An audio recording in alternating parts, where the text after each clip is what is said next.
C'est parti pour cette dernière manche de Coupe du Monde ici au Mont-Sainte-Anne, au Canada, au Québec, dans des conditions presque apocalyptiques, du vent, de la pluie et des conditions et des températures 8 degrés de saison pour le coup. On n'a pas de neige, mais on va avoir de la bouillasse tout au long de ce parcours et c'est la raison pour laquelle elles partent déchaîner toutes ces filles avec le départ toujours impeccable de Puck Peters qui met tout de suite la pression.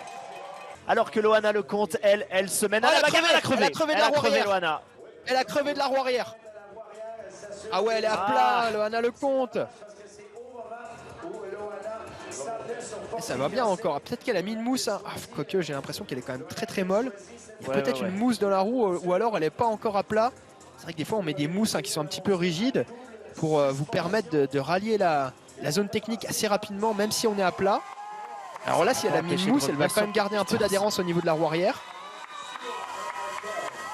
Il faut peut-être pas trop s'employer, hein, parce que là, du coup, l'effort est doublé. Titouan, donc qu'est-ce qu'elle doit faire? Rester au contact de Puck Peters ou la laisser filer, pas s'affoler et revenir ensuite? Il faut essayer de faire le moins d'erreurs possible, hein, de toute façon, dans les parties techniques, donc pas s'affoler. Voilà, elle va perdre une trentaine de secondes hein, sur sa crevaison. Mais on l'a dit, hein, et on le voit, même dans ce premier tour, 30 secondes. Ça peut aller se chercher assez vite, hein. C'est ce qu'elle avait quasiment de retard en haut de la bosse sur Puck Peters. Et elle est toujours là. Hein. Mais regardez ce festival, elle passe en zone incroyable. Elle va pouvoir changer la roue. L'adhérence, mais c'est hallucinant. Elle est dans le même game que Puck Peters et pourtant elle était à plat, Loana Lecomte. La classe. Ouais, mais typiquement si elle a une mousse dans la roue arrière, ça va lui permettre quand même de patte sur la jante et puis elle gardera quand même de l'adhérence, une certaine motricité. Là, en l'occurrence, on a vu qu'elle était quand même bien à plat hein, au niveau de la roue arrière. Dans ce passage où Puck Peters, elle glissait, mais elle était quand même au contact. Elle s'affole pas, Loana. De toute façon, ça sert à rien de s'affoler. Hein. Il faut rester le plus calme possible. Changement de roue arrière qui est un petit peu long là. C'est vrai qu'avec la boue, hein, c'est moins facile aussi. Hein.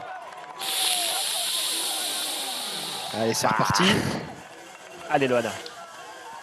Une trentaine de secondes loin, de perdu. De finir.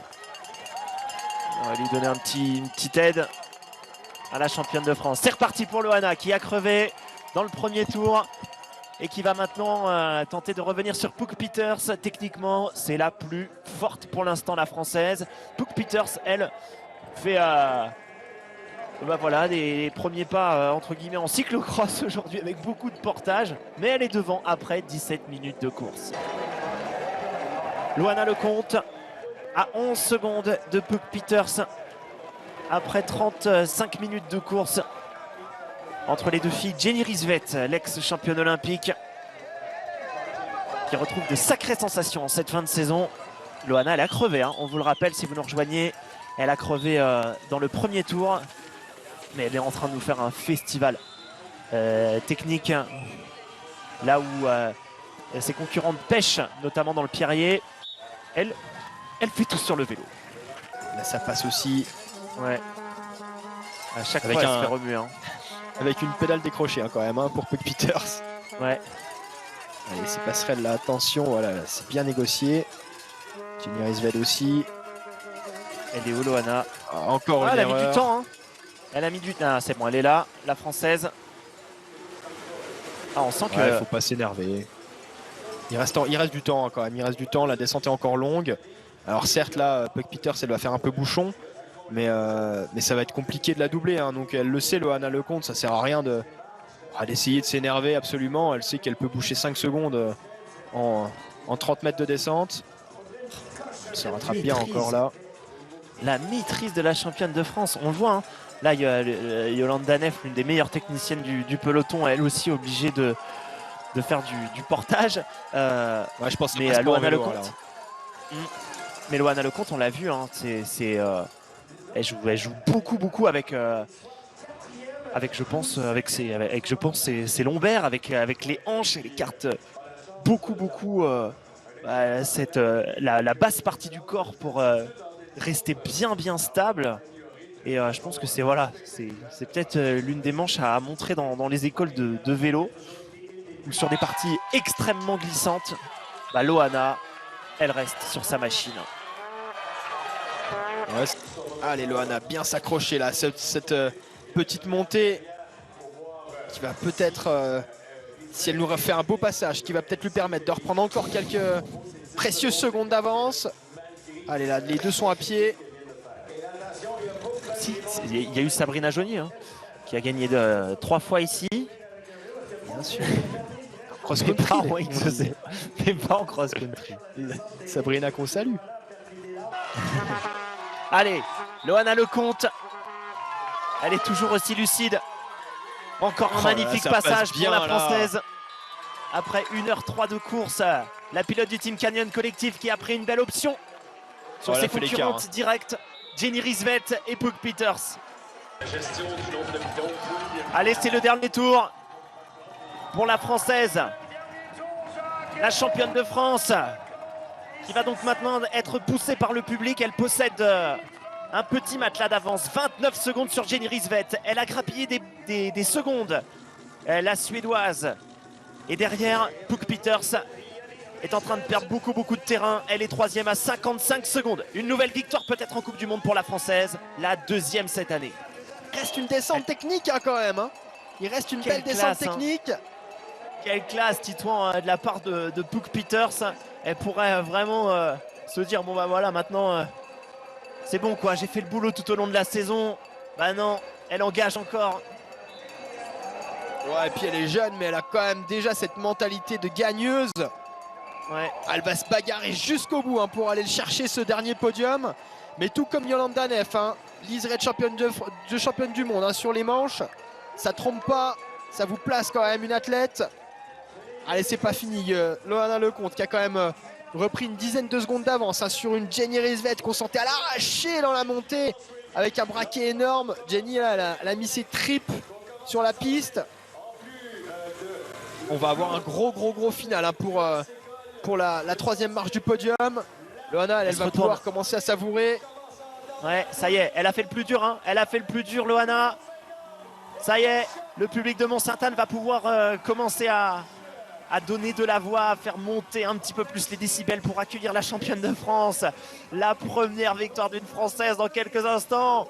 Vous avez dit, mon cher Titouan, que Jenny Risvet avait perdu 10 secondes. Non, elle en a gagné hein, au dernier pointage. 22 secondes de débours pour la Suédoise.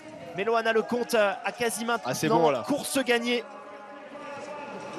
Et la première victoire d'une Française ici au Mont-Sainte-Anne.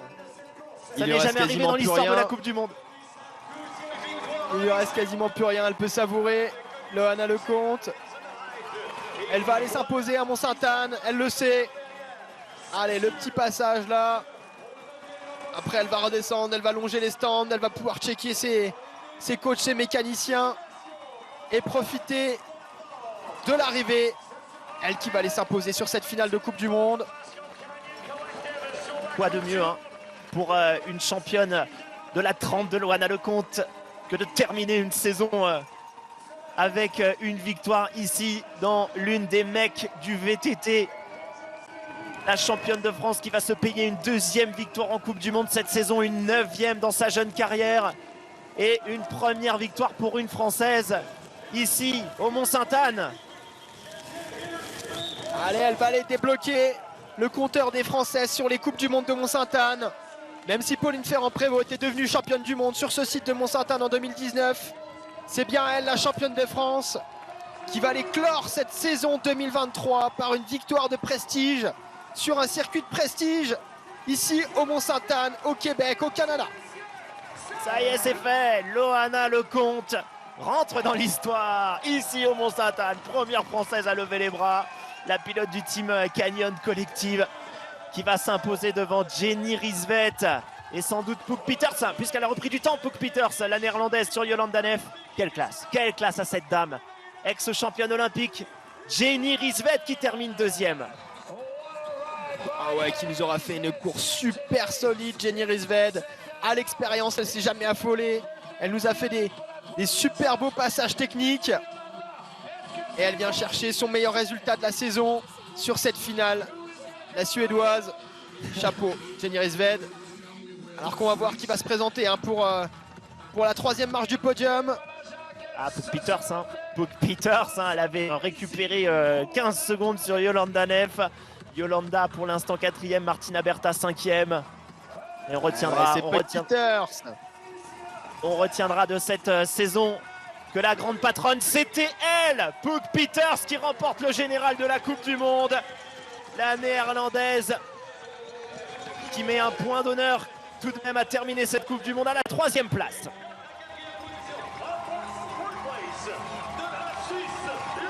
La plus grande offre de sport accessible à tous, disponible sur le site L'Équipe dans l'espace TV.